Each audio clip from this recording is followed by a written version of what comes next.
Assalamu alaikum and welcome to Tang Asia Cricket Cup Cricket Hagama, presented by Coca-Cola and of course sponsored by Zameen.com. Zishan Ali Khan, Imran Ali Khan, they established it in 2006 और उसके बाद हमने देखा 5,500 इनके employees, 55 lakh इनकी website पे hits, 20,000 से ज़्यादा इनकी जो एजेंट्स हैं आपके लिए खिदमत के लिए हाजिर। और इस पर हम बात करेंगे, लेकिन ये जो मैच हुआ है अभी, मैं कहता हूँ किंग कॉन्ग का और हांगकॉन्ग का। किंग कॉन्ग मेरा ख्याल है कि इतना किंग कॉन्ग नहीं रहा क्योंकि हांगकॉन्ग ने एक अच्छी फ़ाइट उनको दी। इस पर हम बात करेंगे। क्यों जी, मैं सलीम आपसे ज़रा पूछूंगा, ये किंग कॉन्ग और ये जो हांगकॉन्ग का था, क्या हुआ इसका? ये कौन सी नई टीम आ गई 6 में? ये इंडिया किंग कॉन्ग थी ना उनके आगे। तो देखिए, ये मैच शुरू होने से पहले ही हमने कहा था कि ये कोई मैच नहीं होगा, क्योंकि इंडिया का मैच हांगकॉन्ग के साथ कोई बनता नहीं है। हाँ, ये है कि एक मैच है, वो वही लगा। आप देखें कि 192 किया उन्होंने, और हालांकि वो इस मैच में 150 प्लस किया उन्होंने, कर भी गए हैं, मगर इवन देन कोई मैच नहीं था, बड़ा रिलैक्स होके खेले। अब आप ये कहेंगे कि इन्होंने पाकिस्तान से बेहतर स्कोर किया, 150। अगला क्वेश्चन आपका 150 किया। देखें, जब भी कभी कोई टीम, बड़ी टीम बड़ा स्कोर कर जाती है ना, और उसको नज़र आ रहा होता है कि सामने वाली टीम ये स्कोर चेज़ नहीं कर सकती हमारी बॉलिंग के ख़िलाफ़, तो वो रिलैक्स कर जाती है, और उसमें फिर वो उस तरह ज़ोर नहीं लगाती जिस तरह उन्होंने पाकिस्तान के ख़िलाफ़ लगाया था, कि वो हर बॉल सोच समझ के कर रहे थे, फील्डिंग बड़ी वो निपी-तुली कर रहे थे कि बॉल नहीं जाने देना। इसके ख़िलाफ़ वो जब छोटी टीम के ख़िलाफ़ ना, फिर आप मेंटली रिलैक्स हो जाते कि यार मैच जीत चुके हैं, ये कितना कर लेंगे। तो मेरा ख्याल है इसलिए ये 150 कर गए। अदरवाइज़ अगर उनको नज़र आ रहा होता कि ये 150 चेज़ होगा तो हम बाहर हो सकते हैं, तो फिर डिफरेंट सिचुएशन है। अच्छा रऊफ, जो मैं पाकिस्तान पर पॉइंट ऑफ व्यू से बात करता हूँ यहाँ, थोड़ा सा biased, Virat Kohli 59 not out, back in form. पहले उसने 30s आउट किया और अब 59, और यू थिंक ये अब रीगेन कर जाएगा फॉर्म इसके अंदर? जी बिल्कुल, मेरा ख्याल है कि जब भी कोई बड़ा प्लेयर जिस पे बैट पे आ जाता है तो उसको एक इनिंग चाहिए होती है उससे निकलने के लिए।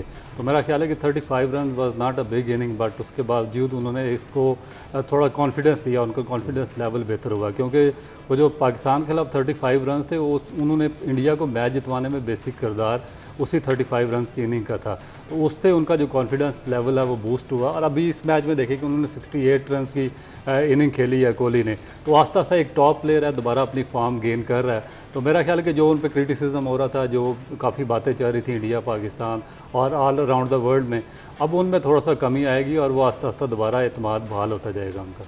एक्चुअली पीजे ये बिल्कुल ठीक बात की राउफ ने। देखें, जब भी कभी कोई बड़ा प्लेयर ना, उसमें बहुत प्रेशर होता है क्योंकि एक्सपेक्टेशन बहुत ज़्यादा होती हैं, तो वो जब वापस आता है ना इतने गैप के बाद, और अगर उससे स्कोर ना हो तो फिर बहुत अंडर प्रेशर जाता है। और किसी भी बड़े प्लेयर को या किसी भी प्लेयर को जब इतने गैप के बाद वापस आता है ना, तो उसको ऐसी टीम के ख़िलाफ़ ही खेलना चाहिए ताकि वो उसका कॉन्फिडेंस वापस आए। तो मेरा ख्याल ये उसके लिए बहुत अच्छा मौका था। इवन पाकिस्तान के ख़िलाफ़ अगर वो आउट हो जाता, कैच पकड़ लिया जाता स्टार्ट में ही नसीम की बॉल पे, तो मेरे ख्याल में वो अंडर प्रेशर खेलता अगले मैचेस, चूँकि उसमें भी वो 30, 35, 40 कर गया। फिर इस मैच में भी उसने 60 के करीब कर लिया है। तो मेरा ख्याल में वो एक रोहित शर्मा ये इतना नहीं परफॉर्म किया इसने, पिछले मैच में भी ऐसा इसने। देखे, रोहित जो है ना, पिछले उसके 8 मैच अगर आप देखें ना इस सीरीज़ से पहले, उसमें भी उसकी 17 की एवरेज है। उसने 8 मैचों में थोड़ा सा स्कोर किया और कोई ख़ास एवरेज नहीं थी। हाँ, इनमें जो प्लेयर हैं, 2 प्लेयर बहुत अच्छे हैं। ये जो सूर्या है, यादव सूर्या कुमार यादव, ये बड़ा अच्छा इनका प्लेयर है। ये पिछली सीरीज़ में भी मैन ऑफ द सीरीज़ हुआ था वेस्ट इंडीज़ के ख़िलाफ़, और इसने बड़ा अच्छा परफॉर्म किया था। और फिर नीचे पांड्या है। तो राहुल भी जो है वो स्ट्रगल कर रहा है क्योंकि वो इंजरी के बाद आया है। तो मेरे ख्याल में इनके जो मेन प्लेयर हैं ना, जो स्कोर करने वाले हैं, अब तो विराट भी कर गया स्कोर, वो भी फॉर्म में वापस आ गया। मगर जो असल जो प्लेयर थे वो यादव और पांड्या नीचे से स्कोर करने में, बाकी तो स्ट्रगल कर रहे थे। अब ये चूँकि छोटी टीमें हैं, स्कोर करेंगे, कॉन्फिडेंस वापस आएगा। आप किसी टीम के, आप मोहल्ले की टीम के ख़िलाफ़ मैच खेलें, आप स्कोर करें। आप चूँकि ख़ुद भी क्रिकेट खेलते रहे हैं, बहुत खेले हैं, तो आपको पता है कि कॉन्फिडेंस वापस आ जाता है बंदे का। तो मेरा ख्याल ये इंडिया के लिए तो जितने भी आउट ऑफ फॉर्म थे वो वापस आ रहे हैं। अच्छा, एक एडवांटेज जो आप कह लो टीम्स या डिसएडवांटेज कि अगर ऊपर के 3-4 कंसिस्टेंटली रन्स कर रहे हैं और फिर एक मैच में वो फेल होते हैं, तो निचले जो आते हैं उन पे कितना प्रेशर होता है? देखिए, ये जो शॉर्ट फॉर्मेट है, ये मेरा ख्याल है कि सबसे ज़्यादा डिपेंड करता है जो लोअर आपका मिडिल ऑर्डर है। मिडिल ऑर्डर के बाद जो आपकी पोजीशन शुरू होती है नंबर 6, 7 और 8, उस पर बहुत ज़्यादा। मैं आपका ये व्यू पॉइंट लेता हूँ, लेकिन ये रिपोर्ट पे चलते हैं कि पिच रिपोर्ट हमें क्या बताती है आज के मैच की। ये जी पिच रिपोर्ट आपने जो देखी है, अब व्हाट डू यू थिंक? क्योंकि अगर आप इन दोनों को अगर हम अभी डिस्कस करते हैं, श्रीलंका और बांग्लादेश, इवन साइड्स या you think Bangladesh as an edge? देखिए, मेरा ख्याल है कि अगर इससे पहले जो कंपैरिजन इनके आपस में कंपटीशंस वगैरह हुए हैं, उसमें तो श्रीलंका को बहुत ज़्यादा एज था, क्योंकि उनके पास काफ़ी टॉप प्लेयर्स थे इस T20 फॉर्मेट के, जिसमें जो सबसे बड़ा नाम था वो लसिथ मलिंगा का था। तो वो काफ़ी डेंजरस बॉलर थे। और अगर पास्ट में इन दोनों टीमों के मैचेस वगैरह उठाकर देखें तो जो सबसे ज़्यादा विकेटें श्रीलंका से ली मलिंगा ने और स्कोर किया कौशल परेरा ने, मगर वो दोनों एब्सेंट है, श्रीलंकन टीम का हिस्सा नहीं है, रिटायर हो चुके हैं। जबकि बांग्लादेश के जो टॉप प्लेयर्स हैं जिन्होंने श्रीलंका के खिलाफ स्कोर किया, उसमें मुशफिकुर रहमान ने सबसे ज़्यादा स्कोर किया हुआ, और उसके अलावा जो उनके कैप्टन हैं, क्या इनका नाम है, शकीब ने सबसे ज़्यादा विकेटें ली हुई हैं। तो ये दोनों टॉप प्लेयर्स बांग्लादेश की टीम में मौजूद हैं। तो इसलिए मेरा ख्याल है कि थोड़ा सा एज जो है वो बांग्लादेश की टीम को हासिल। अच्छा, आप कहेंगे ये जो शकीब अभी वापस आया 3 साल के बाद आया, ये रीबिल्डिंग प्रोसेस में होगा, ये थिंक? ऑब्वियसली इसको टाइम लगेगा, एक उसको भी इनिंग चाहिए एक बड़ी वो खेले ताकि वो वापस आए। दूसरी बात ये है कि आप इनको एज इसलिए भी शायद यहाँ थोड़ा सा हो कि आज वो कह रहे हैं ये टोटली डिफरेंट विकेट है जी। मतलब वो ग्रीन घास नहीं है, बैटिंग के लिए सूटेबल है। अब श्रीलंका और बांग्लादेश की विकेटों को आप कंपेयर करें ना, तो श्रीलंका में थोड़ी सी सॉफ्ट विकेटें होती हैं, बॉल स्विंग भी करता है, स्पिन भी करता है, मगर ये मेरा ख्याल ये ऐसी विकेटें जो शारजाह की हैं ये बांग्लादेश को ज़्यादा सूट करेंगी मेरे ख्याल में। तो शायद थोड़ा बहुत एज हो बांग्लादेश को। अच्छा, जब हम कहते हैं सूट करेंगी, सलीम आपने बांग्लादेश में भी खेला है, श्रीलंका में खेला है, दोनों में ह्यूमिड कंडीशंस हैं एंड इंक्लूडिंग शारजाह? नहीं, हाँ वहाँ बांग्लादेश में भी बहुत है और श्रीलंका में भी, मगर शारजाह में इतना ह्यूमिड नहीं है। गर्मी ज़रूर होती है, हीट है। आप देखें श्रीलंका में अगर आप पंखे के नीचे बैठे होते थे तो आपको पसीना आ रहा होता था, मगर शारजाह में ऐसे, दुबई में ऐसा नहीं है। दुबई में गर्मी होती है बहुत ज़्यादा, मगर ह्यूमिड नहीं है कि बहुत ज़्यादा जैसे पसीना। हाँ, वहाँ गर्मी लगती है आपको, मगर वो श्रीलंका में तो आप बैठे बैठे आपको क्रैम्प्स पड़ने शुरू हो जाते हैं। आप टूर्स किए हैं, आपको पता है ना, वो जो मैं अक्सर कहता हूँ कि हमारे टूर्स पे जो पानी लेके आता था वो बेचारा अनफिट हो जाता था क्योंकि इतनी दूर से ऊपर से भाग के आना। तो ये अच्छा, एक और चीज़ शारजाह की विकेट पे हमने देखा है कि अब तो खैर स्पाइक्स अलाउ कर दिए, पहले आप स्किड कर जाते थे, वो इतनी वो कहते हैं ना शीशा विकेट बनाते थे कि आप स्किड करते थे, आपका पैर नहीं जमता था कभी। जी बिल्कुल, शारजाह की विकेट काफ़ी हार्ड थी और उसमें काफ़ी ये बाद दफ़ा अगर आपने स्पाइक्स पहने हुए हैं और आपके जो नेल्स हैं वो प्रॉपर नहीं है तो वो भी स्किड कर जाया करते थे, इतनी ज़्यादा वो शीशा टाइप में पिच होती थी।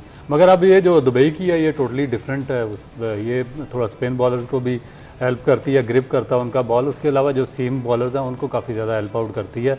आपने देखा होगा कि जो अर्ली ऑन बॉलर्स हैं, अच्छे सीम बॉलर, उन्होंने अच्छे यहाँ पे बॉल स्विंग किया है। अभी आपने ह्यूमिडिटी की बात की है तो मैंने चेक की थी इन 3-4 कंट्रीज़ की ह्यूमिडिटी लेवल। तो अगर मैंने लाहौर से शुरू किया था, लाहौर में ह्यूमिडिटी की थी 42%, यहाँ से कराची अगर आप चले जाएँ तो 54% है, कोलंबो आप चले जाएँ तो आपको 70% ह्यूमिडिटी होती है, और बांग्लादेश में 65% है, जबकि दुबई में 60% इसका लेवल है। तो ये इनका मेरा ख्याल है कि जो ह्यूमिडिटी लेवल है इनका एक कंपैरिजन। अच्छा, एक और चीज़ अगर आप इसको नोट करें, बड़े ज़बरदस्त स्टैट्स दिए हैं। बांग्लादेश में, श्रीलंका में कंडीशंस डिफरेंट हैं कंपेयर टू शारजा। शारजा की आपने देखा कि रेत पे उन्होंने घास है और आउटर फील्ड में आप काफ़ी टफ है भागना, क्योंकि आपका पैर अंदर चला जाता है वहाँ। तो यू थिंक कि यहाँ तो plays a very very important part. बिल्कुल, श्रीलंकन कंडीशन डिफरेंट है। वहाँ पर आपको सिर्फ जो ह्यूमिडिटी है वो अगर आप उसको फेस कर जाएँ तो और आपने उस हिसाब से प्रैक्टिस वगैरह की हो तो आप बेहतर ला सकते हैं। मगर जो शारजा और ये यूए की कंडीशंस हैं, यहाँ पे नीचे वो सैंड होती है और सैंड में बड़ा मुश्किल हो जाता है भागना। और इसमें जो स्पेशली जो आप लंबी फॉर्मेट खेलते हैं जिस तरह 1 डे हो गया या 4 डे क्रिकेट, तो उसमें बहुत ज़्यादा आपको स्ट्रगल करना पड़ता है। मोस्टली जो बॉलर्स होते हैं उनको क्रैम्प पड़ना शुरू हो जाते हैं, मुख्तलिफ इंजरीज़ वगैरह आना शुरू हो जाती है। तो ये एक डिफरेंस है दोनों कंट्रीज़ का। चलिए जी, अभी हम एक ब्रेक की तरफ चलते हैं, लेकिन ये जो मैच है ये 5वां मैच खेला जाएगा श्रीलंका और बांग्लादेश के, विल बी कम्पीटिंग। और एक्सपर्ट्स कह रहे हैं, मैं नहीं कह रहा, एक्सपर्ट्स कह रहे हैं कि बांग्लादेश शायद इसको एज हो। अब वो कैसे एज होगा ये हम आपको बताएंगे सब इस ब्रेक के बाद।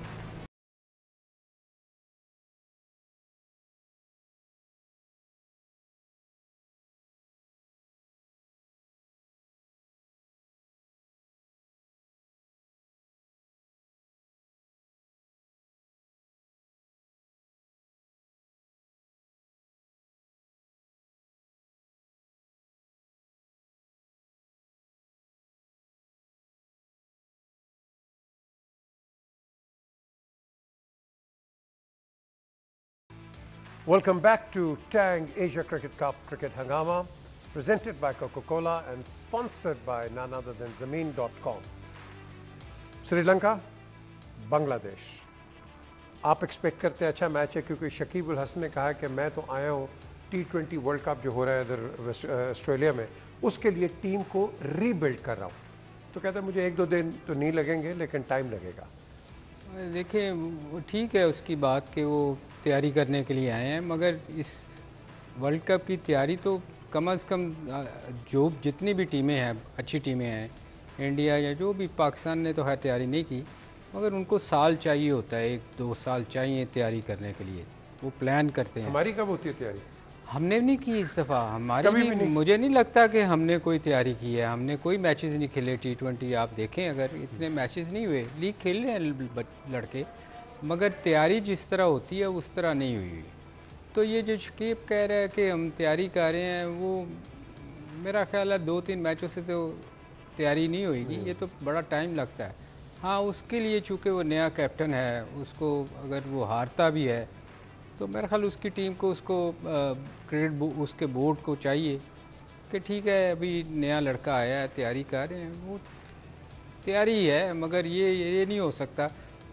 इसको तो 2 साल चाहिए इस तैयारी के लिए। या तो उसको बहुत पहले कैप्टन बनाते ताकि वो एक टीम उसको ले कर चलता। तो मेरा ख्याल है ये टाइम लगता है तैयारी के लिए। अच्छा, अपार्ट फ्रॉम इंडिया हम देखते हैं जो बाकी एशियन टीम्स हैं, ये lastminute.com पे हम काम करते हैं। हम भी यही करते हैं। हम सिर्फ जानते हैं कि जीतना जानते हैं, लेकिन हारने को हम कबूल नहीं करते। यार आपको सॉरी, मैं वो ये वाली बात जो है ना वो रह जाएगी।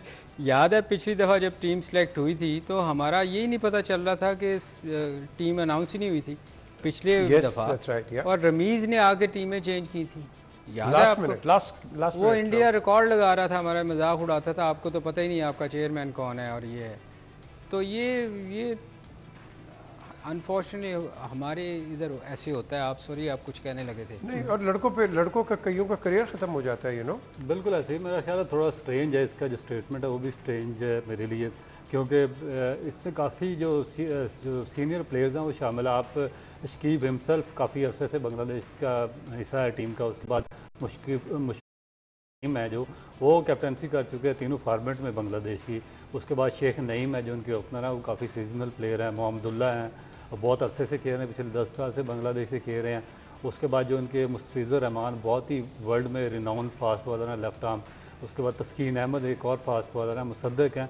तो मेरा ख्याल है कि एक बड़ा ही स्ट्रेंज किस्म का इनका स्टेटमेंट है कि हम तैयारी कर रहे हैं। तैयारी आप कह सकते हैं अगर आपके पास बिल्कुल एक नए बच्चों की लाट हो या आपने 5-6 नए लड़के टीम में शामिल किए हों, मगर आपकी टीम में 8-10 प्लेयर ऐसे हैं जो पिछले 10 साल से हर फॉर्मेट खेल रहे हैं और उसके बावजूद आप कह रहे हैं कि मैं इनको जेल करने की कोशिश कर रहा हूँ। और मेरा ख्याल है कि ये एक डिकोसला है जो एशियन कंट्रीज़ इस्तेमाल करते हैं। अभी पाकिस्तान क्रिकेट बोर्ड की जिस तरह सलीम भाई ने मिसाल दी है कि वर्ल्ड कप हुआ है उसमें हमने टीम सेलेक्ट कर दी, उसके बाद चेयरमैन हमारे चेंज हुए, रमीज़ राजा आए हैं, उन्होंने सारी टीम ही चेंज कर दी, उन्होंने सिलेक्शन कमेटी को नहीं पूछा और उस टीम में सारा रद्दोबदल कर दिया। और फिर सबसे जो हैरतनाक चीज़ यह है कि चीफ सेलेक्टर को भी बरकरार रखा, जिसकी सेलेक्ट की हुई टीम पे उनको शदीद एतराज़ था, जिसमें से काफ़ी उन्होंने लड़के निकाल दिए, उसको भी बरकरार रखा और टीम भी चेंज कर दी। अभी रिसेंट में आप देखें कि इतना बड़ा मेगा इवेंट खेलने आए एशिया कप का, आपने अपने 5 जो प्रीमियर फास्ट बॉलर थे उनको इंग्लैंड काउंटी खेलने के लिए भेज दिया, उनमें से 3 अनफिट हो गए, जो 4 खेल रहे हैं वो 50% फिटनेस के साथ खेल रहे हैं। तो मेरा ख्याल है कि जो एशियन कंट्रीज़, आपने बिल्कुल ठीक बात की कि इनके जो स्ट्रेटजीज़ हैं टुवर्ड्स क्रिकेट वो वेरी सरप्राइजिंग है मेरा ख्याल। और अब मुझे तो फिक्र है, आई एम श्योर आप भी कंसर्न हैं कि आगे इंग्लैंड का टूर है, 3 टेस्ट मैचेस हैं, 7 आपके T20s हैं और फिर उसके बाद आपका मेजर टूर्नामेंट शुरू हो रहा है। आप लड़कों को किस तरह करोगे, क्या करोगे आप?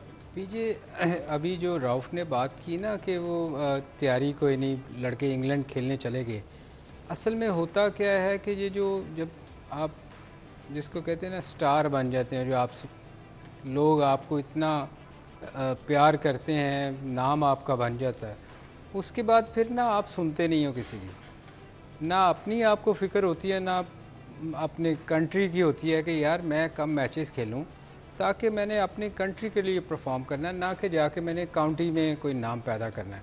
काउंटी के लिए तो आप जाके एक जॉब करते हो। तो मेरे ख्याल में ये सुनते नहीं हैं।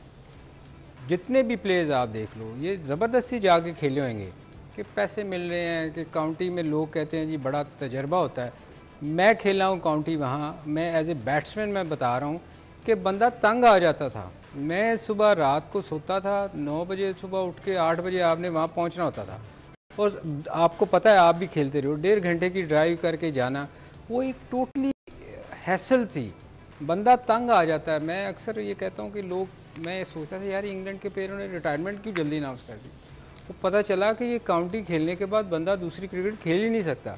तो ये चीज़ें हमारे जो क्रिकेट बोर्ड में लोग हैं उनको पता नहीं, क्या उन सबको पता है कि ये वहाँ जाके जो काउंटी खेलेगा फास्ट बॉलर वो तो तंग आ जाएगा। तो ये इनको सोचना चाहिए कि हमारे प्लेयर्स को कैसे सेव करना है, स्पेशली फास्ट बॉलर्स को। तो ये हम अनफॉर्चुनेटली हमारे यहाँ कोई ऐसा है ही नहीं पैरा कि हम अपने लोगों को रोक सकें ताकि वो पाकिस्तान के लिए खेलें, ना कि जाके वो लीगों और इंग्लैंड के लिए खेलें।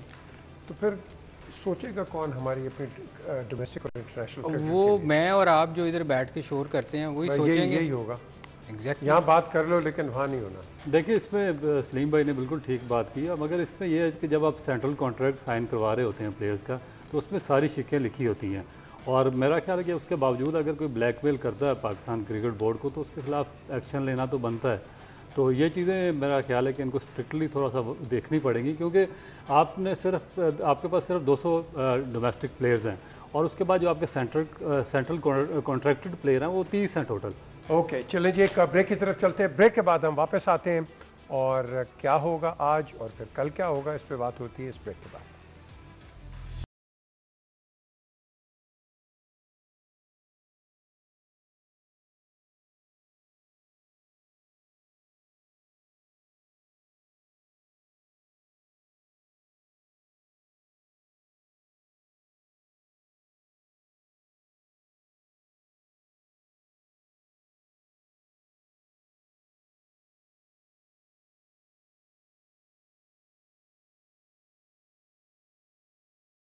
Welcome back to Tang Asia Cricket Cup Cricket Hangama, presented by Coca-Cola, sponsored by none other than Zameen.com. Imran Ali Khan, Zeeshan Ali Khan, इन्होंने ये 2006 में ये कंपनी फॉर्म की। उसके बाद 5,500 इनके एम्प्लॉयज़, 55 लाख इनकी हेड्स, 20,000 से ज़्यादा इनके एजेंट्स। उसके बाद 2014 में इन्होंने अपने आप को रेवोल्यूशनाइज़ किया इन टेक्नोलॉजी, वर्चुअल रियलिटी लेके आए। 10 इन्होंने नेशनल एक्सपोज किए हुए, 3 इंटरनेशनल किए हुए, चौथा अभी इसी महीने इनका होगा। उसके बाद जब आपको बताता हूँ, इनकी जो पेरेंट कंपनी EMPG, उन्होंने यूनिकॉर्न $1 बिलियन कंपनी बनाई। कैसे? OLX को टेक ओवर करके। अब बात आती है क्रिकेट की। क्रिकेट पे श्रीलंका और बांग्लादेश का बड़ा ज़बरदस्त इनकाउंटर है। ये अच्छे फाइटर्स हैं, अंडरडॉग्स रहे हैं पुराने टूर्नामेंट्स के अंदर भी। मुझे 99 का वर्ल्ड कप याद आता है सलीम, जब इन्होंने हमें ब्रिस्टल पे किस तरह हराया था। मुझे तो समझ नहीं आई थी कि हुआ क्या है। आज ये अपसेट कर देंगे नहीं करते, मुझे समझ आ गई थी लेकिन मैं बोलूँगा नहीं। रऊफ कह रहा है अभी तक समझ नहीं आई। अभी तक नहीं समझ आई ना। हाँ नहीं, बट मैंने देखना है कि आगे हम कितना परफॉर्म करते हैं। कल पाकिस्तान का भी मैच है ना, तो लेट्स सी कि आगे क्या होता है।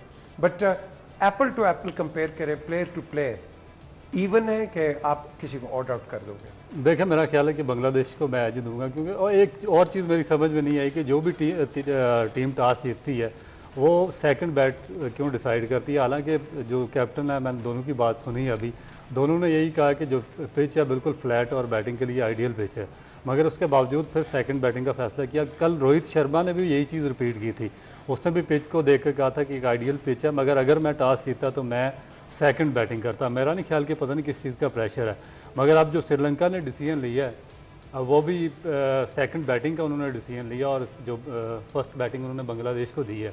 बांग्लादेश में काफ़ी सीजनल है, जो उनके शकीब हैं, उसके बाद मुशफिक रहीम है, अब्दुल्ला है, और उसके बाद मुसद्दक है, नईम शेख है, अच्छी सीजनल बैटिंग है। अगर तो 150 प्लस रन करने में कामयाब हो जाते हैं बांग्लादेश की टीम, तो इनकी जो बॉलिंग लाइन है उस पर इतनी डेप्थ है कि ये जिस तरह तस्कीन अहमद है, one of the finest bowler है, उसके बाद Mustafizur Rahman one of the finest left arm fast bowler है, उसके बाद जो मुसद्दक है ऑफ स्पिनर है, इनके शकीब खुद बड़े टॉप बॉलर हैं, उसके T20 स्पेशलिस्ट हैं।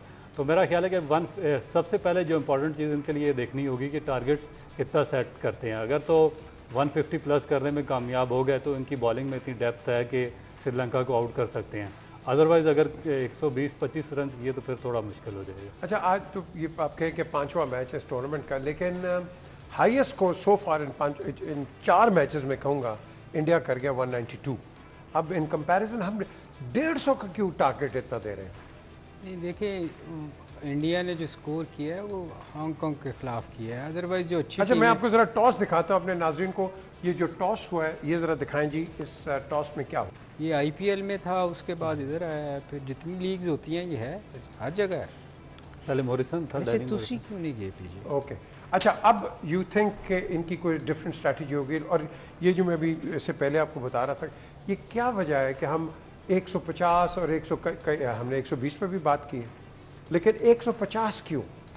नहीं, वो शुरू में देखे ना, जो ट्रेंड नज़र आ रहा था वो यही नज़र आ रहा था कि 150 स्कोर जो है इन विकटों पे बहुत अच्छा स्कोर है, मगर ये शारजा दुबई की जो विकटें हैं ये आप देखिएगा कि जैसे जैसे टाइम गुजरेगा ये विकटें स्लो होती जाएंगी। ये हमेशा से रहा है कि जिन विकटों पे मैचेस ज़्यादा होने शुरू हो जाते हैं, ग्रास ख़त्म हो जाती है, वैसे वहाँ गर्मी बहुत होती है, तो वो स्कोर इससे भी कम लो स्कोरिंग मैचेस होना शुरू हो जाते हैं।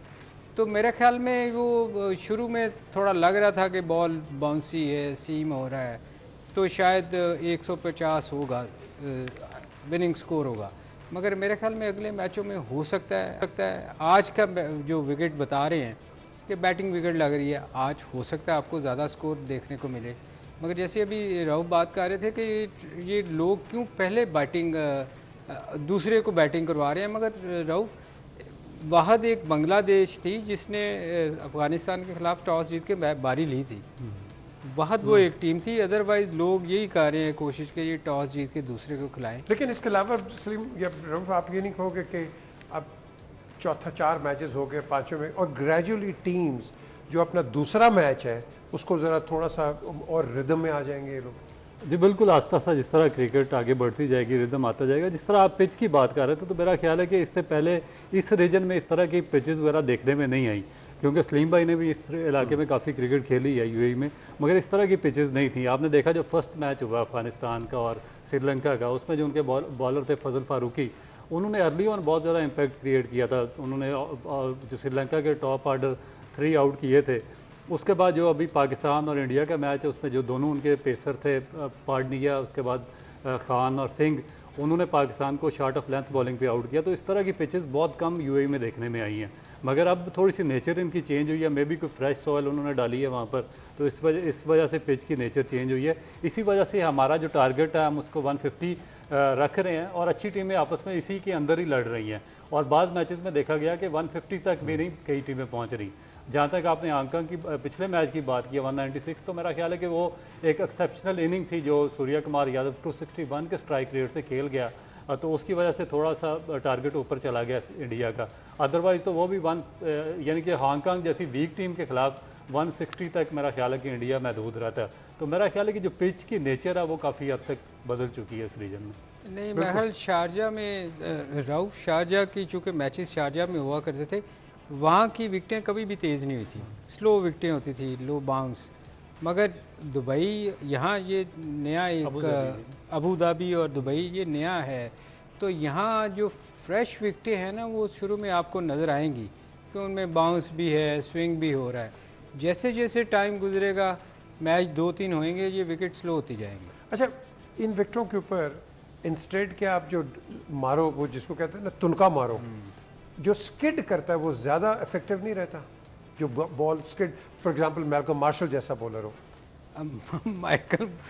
मेलकम वाले बॉलर तो आप दुनिया में बहुत कम आपको स्किड जो करते हैं ना, ये बुमराह को देखो जी। इस जो ये पिचेस हैं इन पर आपने देखा कि जो शॉट ऑफ लेंथ है, हालांकि T20 में बहुत कम shot of length ball use होते हैं, और क्योंकि फ्लैट पिचेस होती हैं, जो भी थोड़ा सा शॉट ऑफ लेंथ बॉल गिरता है, बाउंड्रीज़ की जो नोयत है वो छोटी होती है, तो बॉल बाहर चला जाता है, उस पर बैट्समैन के लिए इजी होता है स्कोर करना। मगर जो यहाँ पर है तो इसमें देखा गया जो शॉट ऑफ लेंथ बॉल है, कई तो बहुत ज़्यादा स्किड करके तेज़ निकल जाता है और कई बिल्कुल स्लो होता है, वो थोड़ा सा उसमें जो बॉल है अपना वो बिहेवियर चेंज करती है, तो उस वजह से बैट्समैन को प्रॉब्लम आ रही है।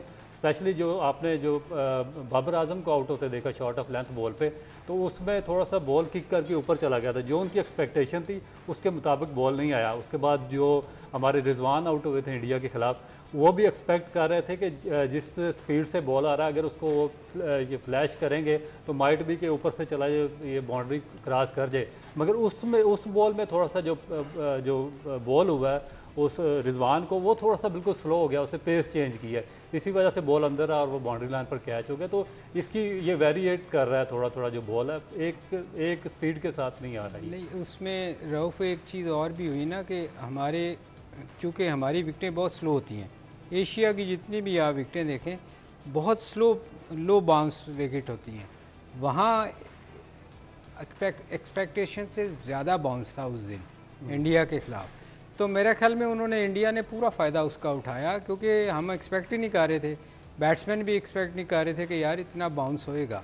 तो मेरा ख्याल है क्रेडिट इंडिया को देना चाहिए कि उनके पांड्या जैसा कोई मीडियम पेसर सा बॉलर है, उसने उस चीज़ को पूरा फ़ायदा उठाया उससे, और हमारे भी बैट्समैन जो थे वो एक्सपेक्ट नहीं कर रहे थे कि इतना बाउंस होएगा, शायद उनकी एक्सपेक्टेशन से ज़्यादा तेज़ बॉल आए और वो आउट हुए। लेकिन स्लीम में इसमें एक और चीज़ है कि देखें कि अगर तो फास्ट बॉलर, जिस तरह हमने बात की मेलकम मार्शल की, अगर इस पेस का बॉलर हो तो वो तो शॉट ऑफ लेंथ बॉल पे आपको ड्रा के आउट कर सकता है। मगर हार्दिक पांड्या मीडियम पेसर, उसने पाकिस्तान के 4 आउट कर दिए शॉट ऑफ लेंथ पे, ये मेरे लिए बहुत ज़्यादा वो इसलिए राउफ के वो एक्सपेक्ट नहीं कर रहे थे कि ये शारजा में बाउंसी विकेट होएगी, क्योंकि देखें उनके वो इतना एक्सपेक्ट ही नहीं कर रहे थे कि बॉल इतना बाउंस करेगा। लेकिन आप बॉल को यूज़ कर, ये दिखाए ना ज़रा बॉल, ये दिखाए ना। अब ये जो बॉल है, ये तो हमें पता है कि आप इस पर सीम कर जाओगे अगर सीमिंग विकेट आपको मिलती है। आपको याद है डॉक्टर फर्रुख एक होया करते थे, लाहौर जिहाना में खेलते थे, इमरान का कज़न भी था वो, उन्होंने ये बताया कि बॉल को यूं पकड़े, जब आप यूं पकड़ेंगे बॉल जो है उसकी जो पेस है, by the time it reaches the ball, वो पेस नहीं होगी जो सीमर की होगी। नहीं, ये फास्ट बॉलर करते हैं अभी भी पेट से करते हैं। ये मैंने बिल्कुल एग्जैक्टली एशिया कप में मैंने किया था, ये वाला वनिंदर सहवाग को मैंने इसी तरह आउट किया था कि ये क्रॉस सीम पकड़ के। इसमें ये होता है कि जब बिल्कुल फ्लैट पिच हो तो उस पर किसी किस्म का स्ट्रेट स्विंग ना हो रहा, तो उसमें अगर आप क्रॉस सीम से पकड़ें तो वो थोड़ा सा जो बॉल है अपना नेचर चेंज करता है, तो वो उससे थोड़ा सा बैट्समैन डिसीव हो जाता है। ये लड़कों को बताते हैं हमारे? नहीं करते हैं अब लोग, बहुत सारे फास्ट बॉलर, जैसे रऊफ ने कहा कि इसमें होता क्या कि अगर सीम पे पड़ जाए ना तो बॉल थोड़ी सी स्लो पेस होती है, अगर पेट पे पड़े तो वो फिर वक्फा हो गया, आप जाने वाले हो। आपको भी अब स्लो करता हूँ, प्रोग्राम का वक्त ख़त्म हुआ, इंशाल्लाह कल आपके सामने दोबारा आएंगे, इस मैच के मुतालिक बात करेंगे, श्रीलंका और बांग्लादेश के क्या रिजल्ट हुआ और प्रीव्यू भी करेंगे अगले मैच के लिए। Until then look after yourself, खुदा हाफिज़।